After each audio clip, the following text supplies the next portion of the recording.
Hey friends, welcome to Bible Fun with the Duns. Today we are having fun at the lake. So we're a little behind and we're just hoping and praying that our internet will allow us to upload.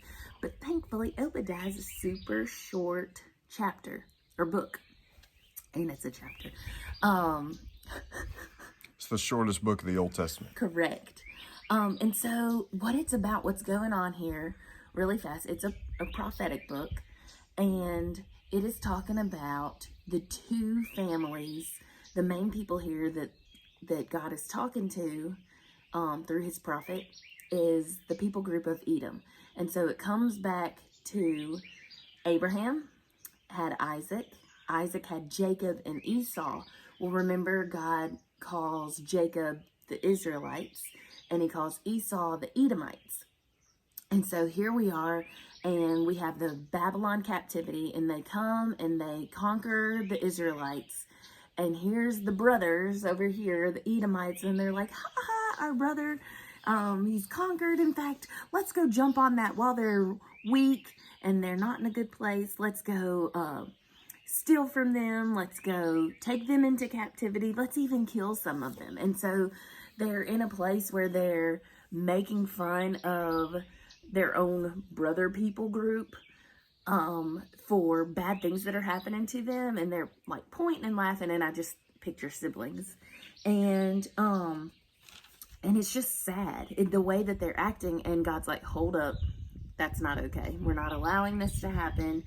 In fact, everything that you have laughed about, everything that you've made fun of, everything that you have done to the Israelites, that's going to be done to you. And so we see in the book of Obadiah, God telling them all that through his prophet. And so I have a couple of takeaways. I have a couple of takeaways. First of all, followers of the way, they are not happy when others fall. They don't jump on that and use that as a celebration. There's a word called schadenfreude, and it means you're happy for others when bad things happen to them. Like when you watch an internet video and somebody falls down in the dirt or trips and falls. Are you convicted? I love those videos. He does love those videos. I love them. And so followers of the way are not like that. But what I also love, I watched the Bible Project video about this chapter and what he said, and he was just talking about all the books of prophecy, because I think this fits right after the book of Hosea. He says, as in all the prophets, God's judgment is never his final word. And so he tells them, this is not okay. You can't treat people like this. In fact, this is what's going to happen to you. Here's the horrible list. And then, of course, there's a but. And what happens, Edom's downfall actually points to the coming of God's kingdom over all the nations. And so just like we know in the gospel and in every part of the Bible, we have good news and we have hope. So I love that the book of Obadiah goes over that. Yeah, I think when you look at Obadiah, what you're going to see is, like in verse 2, he tells them exactly what he's going to do to them. He says, behold, I will make you small.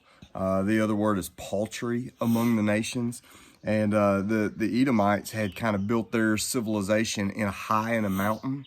And so they're the children of Edom, or children of Esau, who call themselves Edom, who live in the land of Seir and are high in the mountains. And he says, it doesn't matter if you climb the highest mountain and you have the most fortified city.